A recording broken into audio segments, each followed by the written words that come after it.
Hello, Serious Survivor here, and today I want to talk about something that's not getting a lot of publicity, but I believe is going to have a dramatic effect, especially when we talk about an economic collapse or a recession.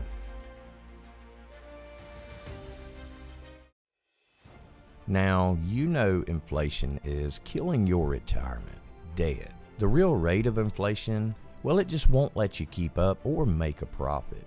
You need a different approach. Precious metals, not Robinhood or stocks that can crash and leave you losing money. An IRA or 401k with noblegold is the answer.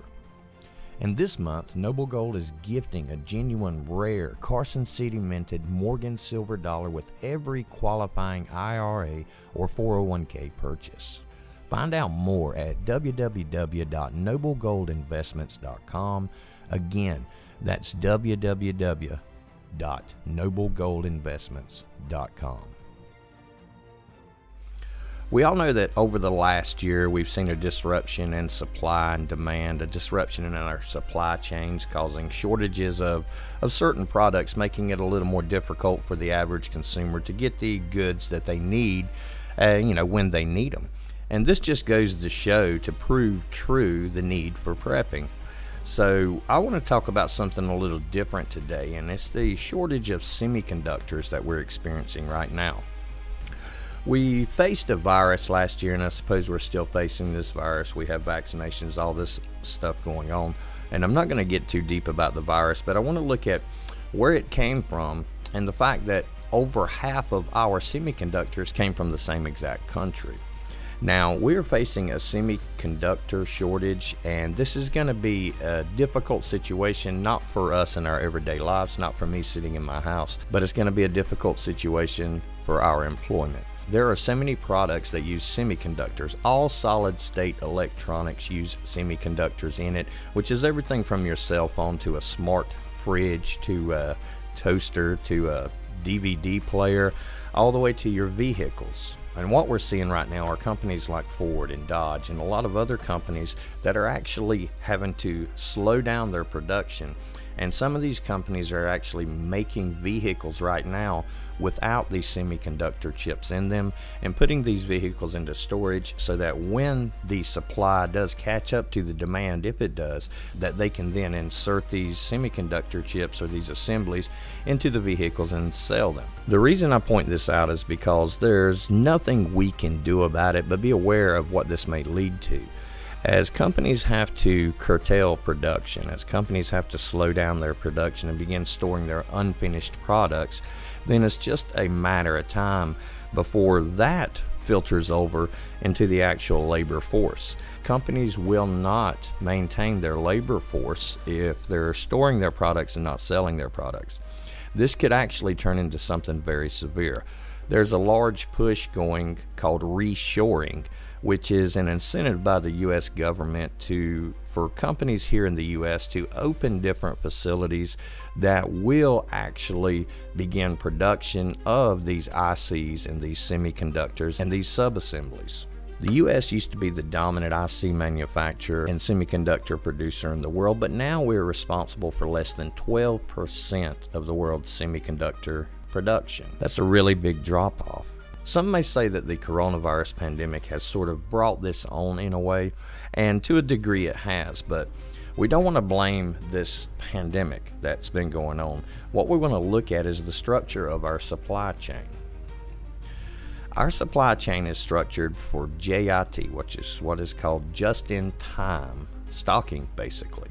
What just-in-time delivery means is a lot of these companies do not stockpile the parts they need to manufacture the products that they actually sell. They order these parts arrive when they're needed, maybe a day before, maybe the same day that they're needed for that production assembly. And this is great when the supply chain is running smooth, when things are going good. This is great for the companies because it cuts their cost on having to maintain large warehouses and things such as that.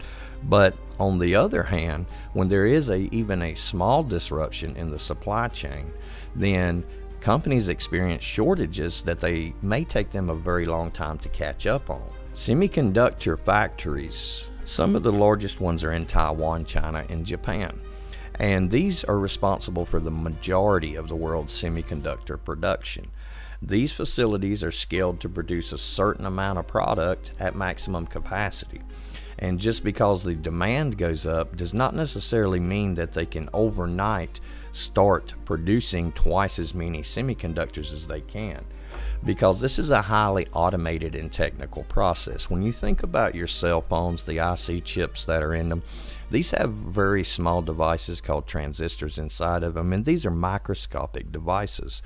And these devices have to be manufactured using a highly automated process, which many humans aren't even involved with. This is equipment that's doing this.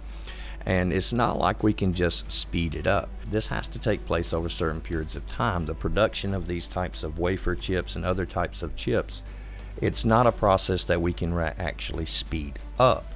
We could add more equipment to increase production, but there again, adding equipment is not an overnight process. To double the equipment in a facility, then you're looking at the construction of the facility, the ordering of that equipment.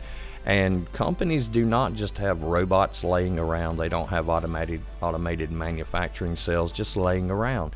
When a corporation or company wants to order a production line, basically, the entire line or just parts of it, then they will put in that order to an integrator. An integrator will then put in the order for the components, such as the robots, the PLCs, and things like that, with the manufacturers of those devices. Once the orders are placed, then the devices begin manufacture. Once they manufacture, then they're shipped to the integrator. The integrator sets up a line in their facility, makes sure that it works properly, and then breaks the line down and ships it out to the end user, or the end client, I should say. And this is not, like I said, an overnight process. This is a process that takes a very long amount of time. And the main reason that I'm making this video is I know that semiconductors may not seem like they have anything to do with survival and prepping, but with this type of shortage, then it's going to trickle over into every aspect of, of our everyday lives. Because as people start to get laid off one by one because these companies are curtailing production, then we're going to start to see, the unemployment rate rise. And this just should serve as an indicator of what can happen. And what I mean is how our supply chains of anything can get disrupted, especially with most companies in the United States using just-in-time delivery. Then when these supply chains get disrupted, it only takes a day or two before these stores, before the other areas around are cleared out from people buying all the goods and nothing arriving to take its place. So I wanted to talk about this to just let us think a little bit about how it's not just food shortages, that's going to put us into an economic collapse or a recession of some type. It's not just food shortages we're going to experience, but these things are going to stop too. If you think about how much our everyday lives rely on electronic devices, then this is going to put a slowdown to that. It's not only going to decrease what we have available for, purchase or use, but it's also going to increase the price, driving up inflation, because we know when one market goes up, the rest of it's going to go up along with it. And we're already seeing gas prices start to rise, which is going to make the delivery of these semiconductors, once they do make it here to the US and go to these facilities, a little more expensive, which is going to in turn drive up the end cost of that product for us. Now hopefully this will get sorted out very quickly, and hopefully our government will do its job and step in and make sure that these companies, given the proper incentives for people to open up manufacturing facilities here in the US. It's not an overnight solution, but it is something that we could work towards, and that would help us be more stable as a nation, at least in that aspect and area of manufacturing. I just want to talk a little bit about that today, and got some more videos coming out on the channel this week. Thanks a lot for watching. God bless. And for now, Sears Survivor, out.